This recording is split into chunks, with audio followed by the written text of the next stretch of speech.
ゴジラキングオブモンスターズ。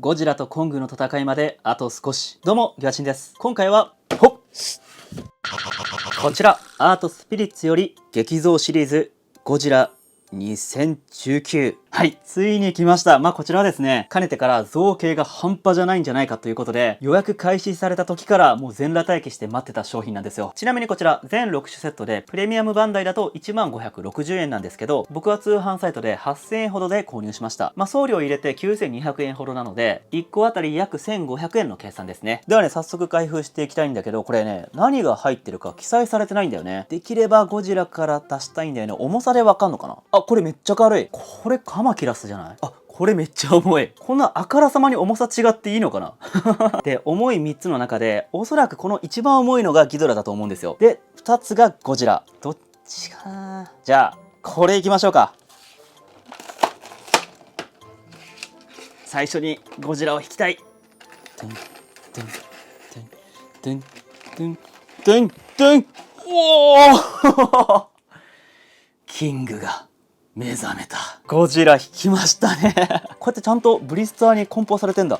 よいしょ。胴体と尻尾をはめる。あ、ちょっと硬めか。ギコギコギコギコ。ゴジラ2019。はい、こちらはゴジラキングオブモンスターズに登場したゴジラで、その圧倒的強さと威厳は全ての生態系の頂点であり、まさにキングオブモンスターズ。そして今年もう一体の最強コングと激突します。はい、こちら高さは9センチほど、幅は7センチほど、奥行きは12センチほどになります。素材は PVC と ABS なんですが、めっちゃ軽いというわけじゃなくて、ちょっとした重厚感を感じます。 HGD プラスのゴジラ2019と比較、一回り二回りぐらい大きいです。ただ SH モンスターズのゴジラ2019と比較するとだいぶちっちゃいですね。中型フィギュアっていう感じかな。ただこれクオリティ高いですよ。まず顔面。目は一色で塗られてるだけなんだけど、首のひねりを効かせていて、非常に躍動感のある造形になってますよね。舌も造形されていて、非常に躍動感ありますね。で、ここよく見ると、歯がギザギザギザギザと造形されてるんですよね。この辺が非常に細かいです。HG と比べるとこんな感じ。ちょっと造形似てますよね。すっぽり入る。そしてこの体表のモールドも結構激しめで、それでいて横指塗装なんかも施されているので、非常に立体的ですね。素晴らしい。この腕の体表の鱗の感じとかめちゃくちゃ細かいよね。素晴らしい。で、やっぱりこの躍動感がいいな、このフィギュアはね。爪もちょっと尖ってて硬いですね。で、やっぱこの足が好きなんだよな。ドハゴジのこの太もものこの厚い層が重なったような造形がたまらんな。象のようなたくましさと肉食動物のような獰猛さを兼ね備えたかのような、本当にこれぞ王の足っていう感じだね。でもこのフィギュアのすごいところは引いた時の躍動感ですよね。腕、足全てが連動していて、非常に動きのあるポージングになってると、これが素晴らしい。そしてこの背びれの造形っていうか、彩色もなんかすごい複雑な感じするよ。あ、これクリア成形になってんだ。わかります？向こう透けてんの。すごい色が濃いから分かんなかったけど、全部クリア成形になってる。で、青のグラデーションになってんだね。上の方は薄い青だし。はあ、なるほどね。こりゃ細かく作られてるわ。ほら、こんな感じでしっかりクリアになってます。すごい。遠くから見たら一見わかんないんだけど、よく見たらクリアになってるし、非常にこだわって作られてるっていうのが分かりますね。そしてそれが尻尾につながっていくと、この尻尾の形もね、また躍動感あっていいよね。ここまで上に上がってるフィギュア珍しいもん。こうやって引いた時とかに上に上がってると非常に絵になりますよね。モンスターズとかでもできないんだよこれ。で、尻尾のこの辺までクリアブルーが続いてますね。そしてこの辺は微妙に青い彩色が施されています。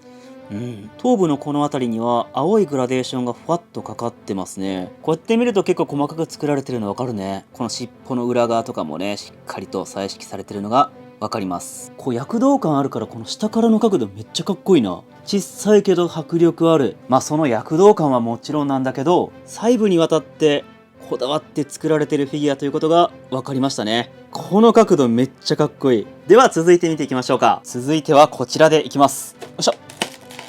何がズッズッズッズッズッズッ。おおこれはコッペパンじゃないか。こちら足がついてて、こちら切り離さないといけないね。ニッパーで切るとこ間違えないように、ほっ、切るとこ間違えないように、ほっ、あ、どれがどれか分からなくなった。はい、配列はこんな感じ。あっぶんな、これ動画撮影してなかったら迷宮入りだったわ。でこの穴につけていくとこんな感じかな。これ一番上穴がちっちゃくて入んないっすね。なのでこのドライバーでちょっと穴を広げてやります。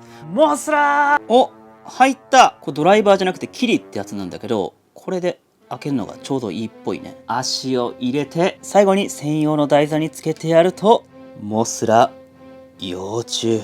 はい、こちらはですね、ゴジラキングオブモンスターズに登場したモスラの幼虫で、非常に商品化が珍しい怪獣になります。怒ると意外と怖い。はい、こちら高さは7センチほど、幅は5センチほど、奥行きは 7.5 センチほどになります。台座も含めてゴジラよりも軽いですね。ゴジラと比較するとこんな感じ。意外と大きくて非常に気持ち悪い迫力があります。HGD プラスの幼虫と比較してもこのボリューム、3回ぐらい脱皮した感じだね。いや、いいね。この手の形、この手の形はもう気持ち悪いを超越して愛おしくさえも思えるんだよね。さっきのゴジラにも言えたけど、腕一つ一つにこう躍動感があって素晴らしいね。そして瞳もしっかり彩色されていて、この眉間のシワ、この辺がね、なんかモスラ幼虫の怒りをね表しているような感じで、かっこかわいいね。モスラ幼虫って意外と凶暴だったりするんですよね。僕としてはまだ幼虫で幼くて子供っぽいからこそちょっと攻撃的だったんじゃないかなと解釈してるんですけど、その辺がこの表情にも現れてていいですね。HG と比較しても顔周りがしっかりと造形されてるのが分かりますね。そしてまたこの形が面白いですよね。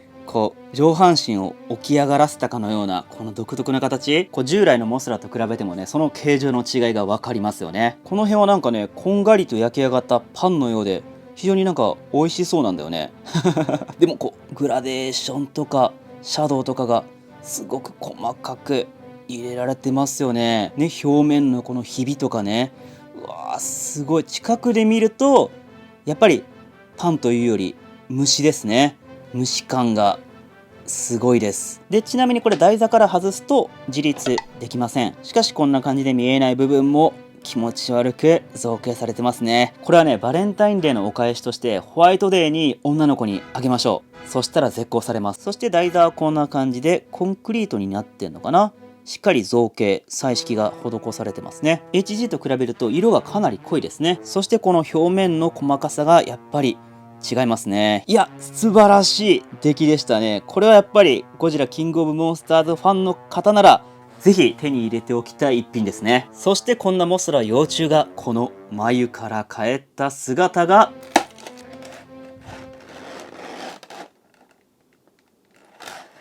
これだ。モスラ成虫。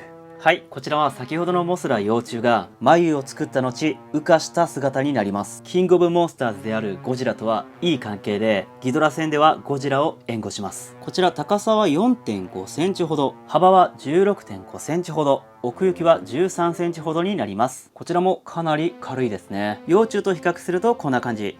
高さは低いけど羽があるので広げてやるとかなりのボリュームです。ゴジラと比較するとこんな感じです。そしてこちら左から激増シリーズ HGD プラスモンスターアーツなんですが、ほとんど大きさに違いがありません。羽が一番大きいのはモンスターアーツかな。ただボディ部分で一番大きいのは今回の激増シリーズですね。こうモンスターアーツよりかは明らかに大きいし、大きく力強かった HGD プラスよりも大きいです。瞳の塗り分けもしっかりしてるし、何よりすごいと思ったのがこの触覚がしっかりと分離されてるんだよね。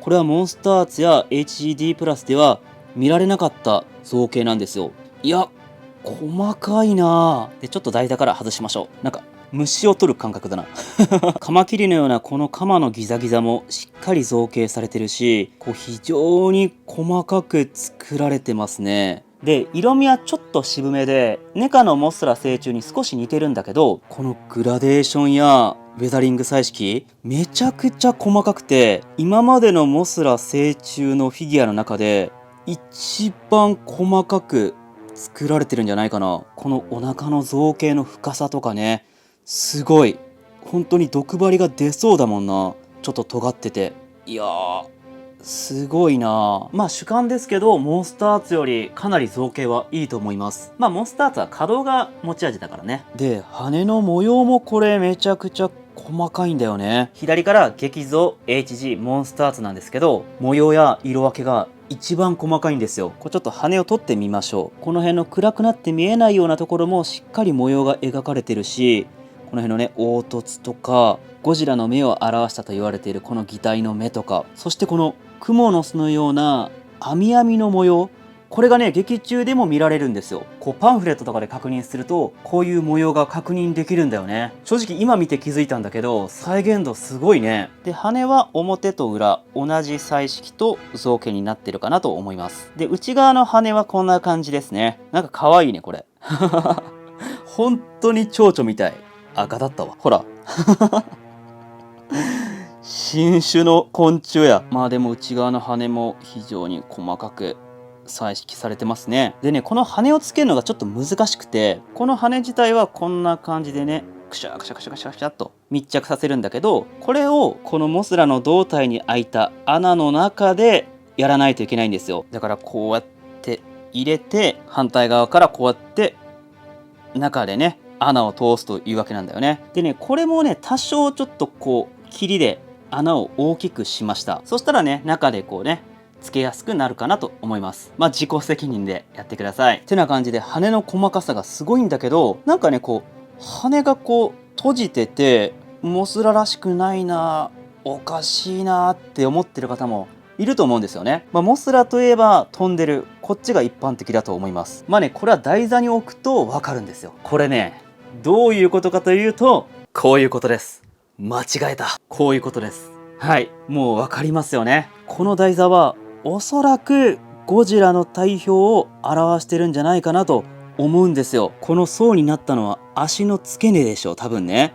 で、この辺の突起とかね、もう明らかにゴジラのそれなんですよ。私にはわかるんだ。さっきのモスラ幼虫の台座と比べても似ているようでまるで違うんですよ。だとするとこのポーズは合点がいくわけですよ。劇中の再現、こう羽を畳むことによってゴジラに寄り添っているポーズなんですよ。いやね、この台座は本当によく考えたなと。センス爆発してますね。こうクオリティだけじゃなくてクリエイティブ性もめちゃくちゃ高い商品なんですよ。すごい。まあ、フィギュアは素晴らしいんだけど、ちょっと注意点を挙げるとすると、このモスラね、このカマとか羽とかね、結構パーツが硬いんですよね。だからこうパーツをはめるときに力余ってボキって折らないようにしましょう。いやね、ここまでクオリティ半端ない。ではね、続いていきましょう。続いてはまたあったね、ラドン2019。はい、こちらはゴジラキングオブモンスターズに出てきたラドンで、火山での長い休眠から目を覚ました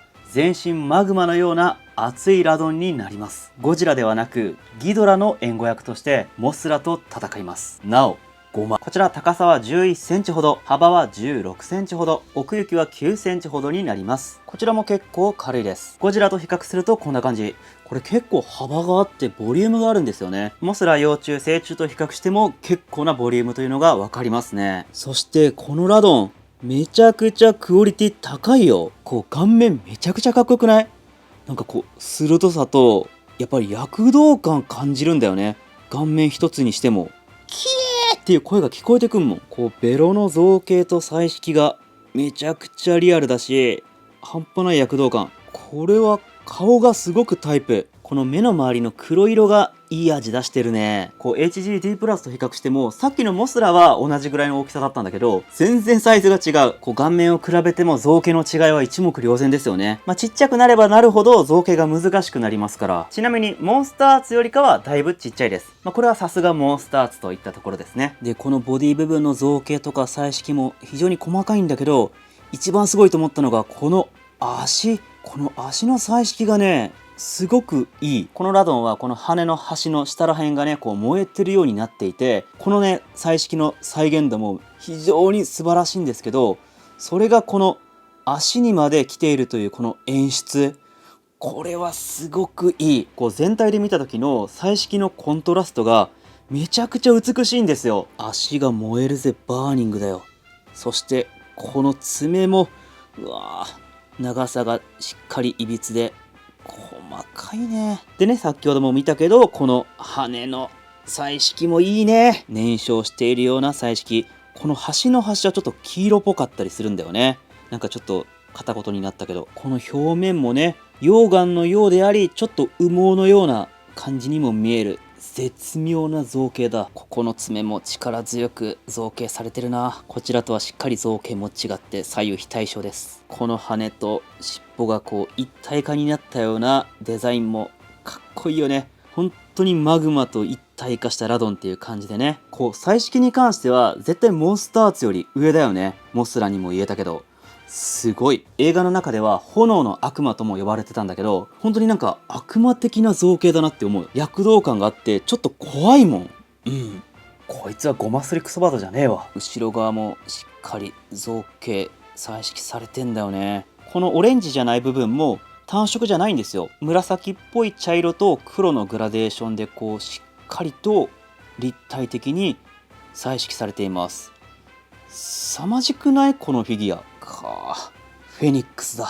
しっかり彩色されてるし、うわ、火山の中をなんかちょっとブツブツブツブツっていうマグマが煮えたぎってるような複雑な彩色になってんじゃん。こことかマグマが流れてるような彩色とかね。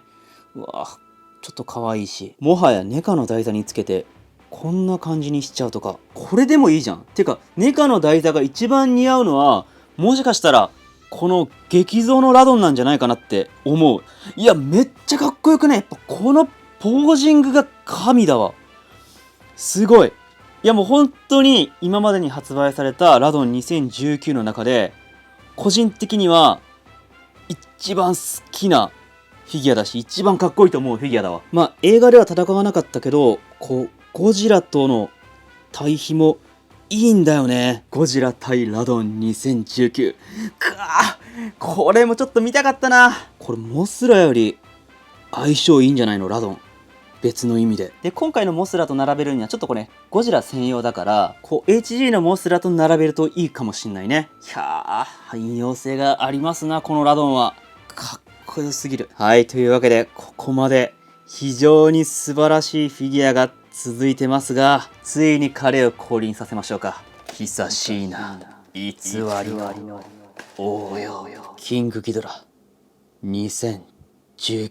はい、こちらはゴジラキングオブモンスターズに登場したキングギドラで、地球上の秩序、法則から逸脱した生命体であり、ゴジラとは太古からのライバル関係にあったと推測される伝説の怪獣です。いや、これめっちゃくちゃでかいな。高さは 14.5 センチほど、幅は21センチほど、奥行きは12センチほどになります。まあミニフィギュアとはいえ、さすがに重厚感があります。ゴジラと比較してもこのボリューム、この羽がめっちゃでかい。まあさすがに劇中と同じ比率とは言えないけど、これはボリュームが半端じゃない。ラドンの羽も相当大きかったけど、それ以上のボリューム。こう最近発売された HGD プラスのキングギドラと比較すると、その大きさがわかります。いやー、これはもうミニフィギュアの域を超えてる。何これ。これ顔面のクオリティ半端じゃないっすね。2、1、3と、これ横からこう映してるんだけど、こう全ての顔がこうね、ワンショットで映るようになってるね。ほら、どの角度からもこう重ならないようになって、重なったわ。首の躍動感鬼のごとしだよ。これすごい。でね、これよく見ると瞳は塗られてないんですよ。だけどこうあえて瞳の彩色を外して黒ずみを入れることによって安っぽさを排除してるんですよね。なんだろう、こう王の威厳というか迫力みたいなものがそれによって損なわれてないんですよ。この彩色グッドです。こう迫力半端なくないですか。こう瞳がないんだけど、なんだろう、見えてくんだよね、目が。まあ正直ゴジラもこの彩色の方が良かったんじゃないかなと思うほど、まあでもこれはギドラの顔の小ささと黄金色があってこそ成立した彩色かもしれませんけど、ベロの造形とか細かな歯の彩色や造形、この辺も細かいですけどしっかり作られてるんですよ。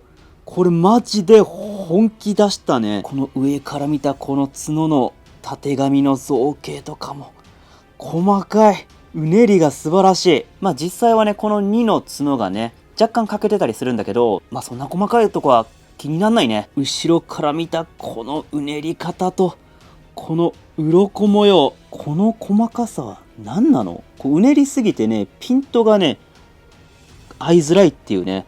撮影泣かせですね、これね。でね、このメタリックゴールドに黒ずみが入れられているっていう、こう一見シンプルな彩色なんだけど、それがね、こう非常になんかマッチしてるんですよ。なんだろう、フィギュアのデカさと造形の説得力がパネーから、彩色は結構シンプルっていう感じ。まあシンプルって言っても、黒ずみがね、結構入れられてるので、立体感は半端じゃないんだけど、やっぱギドラっていいね、色。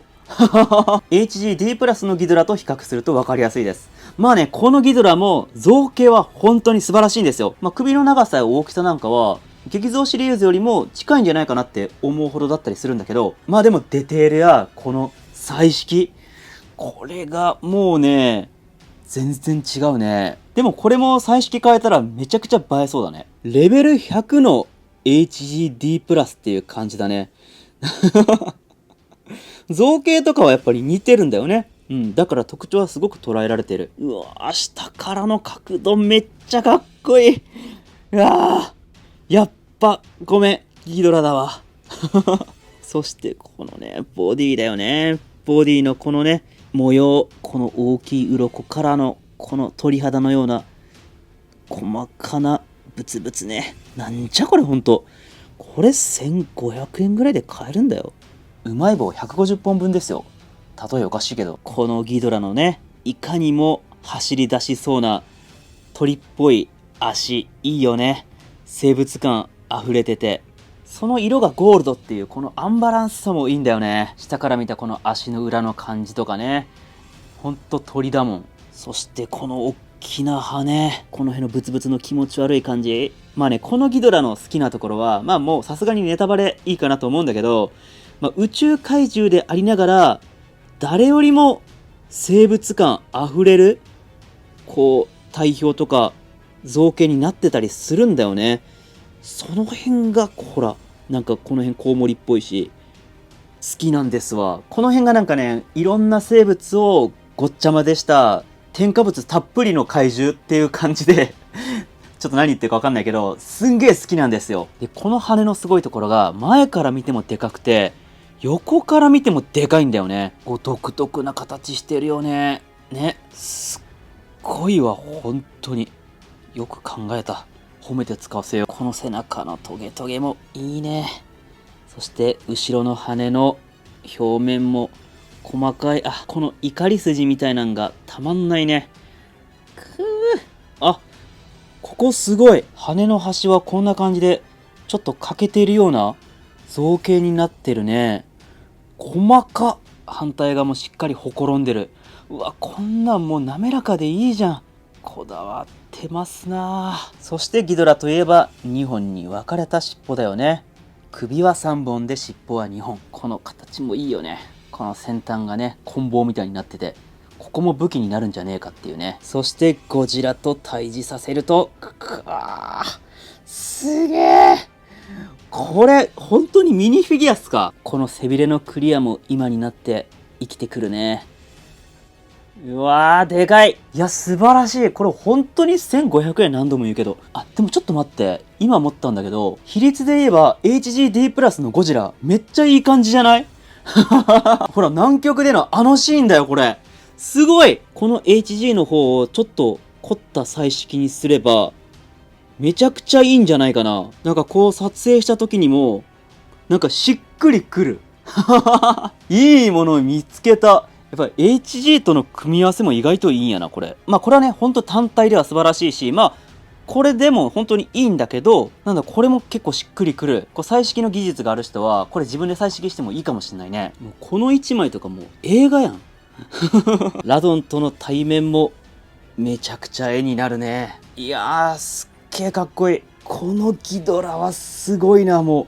本当に、説得力半端ないもん。いや、っていうかもう全部すごいわ、ここまで。ただね、もう一体あるんです。では、モスラの力を借りて、呼びましょうか。モスラや、モスラ。バーニングゴジラ2019。はい、こちらはゴジラキングオブモンスターズに登場したゴジラで、モスラの力によって全身が燃えるような形態へと変化した姿になります。なお、海外ではゴジラヒートウォークと呼ばれています。めっちゃ強いです。造形はこちらのゴジラと全く同じになります。全身燃えるような彩色になってるんだけど、これはね、デフォリアルシリーズの通常版の彩色に非常に似てます。オレンジと黒がこう芸術的に入り乱れてる感じ。この辺がね、非常にこう似てます。ただ、このバーニングゴジラは赤みがちょっと強いかな。瞳は黄色く塗られています。わー、しかし、迫力あるね。でね、これ一色ってわけじゃなくて、この赤みがね、この下半身あたりは、ちょっと黄色みが強くなるんですよね。この辺も凝ってあるよね。この彩色によって造形の細かさがより際立ちましたよね。本当に細かく色分けされてますね。すごいわ。でね、背びれはクリアなんですよ。だからなんだろう、ボディはデフォリアルの通常版で、背びれはデフォリアルの限定版っていう、こう、なんかいいとこ取りのハイブリッドなフィギュアになってますね。素晴らしい。あ、この彩色面白いね。こうデフォリアルでは見れなかったね。マット彩色とクリア成形の組み合わせ。その上グラデーションもかかってるから、本当に燃え上がる炎っていう感じ。いや、いいですね。考えましたな。個人的にバーニングは背びれはクリアの方が好きかな。いや、いいじゃないですか。この辺の黒い線とかも入ってるし。素晴らしい。なんだろう、単なるこう、またバーニングがっていう感じではない。一味違うところを見せてくるあたりも、アートスピリッツさん、やりますね。うん、背びれのなんかクリアが個人的には気に入ってます。まあね、モスラのこのシーンを経てのバーニングゴジラですから。こうフィギュアとしてのつながりもいいね。この戦いですわ。すごいな。まああれはもう戦いとは言えないかもしれないね。一方的だったから。ギドラとバーニングの組み合わせもいいね。でもね、あのシーンはね、本当に前も言ったけど、ちょっとギドラがかわいそうになったんだよね。首がね、吹っ飛ばされて、最後の一匹になった時のこう表情が忘れられないというか、なんとも言えない気持ちなんだよね。いや、でもこれもいろんな角度で撮りたくなるね。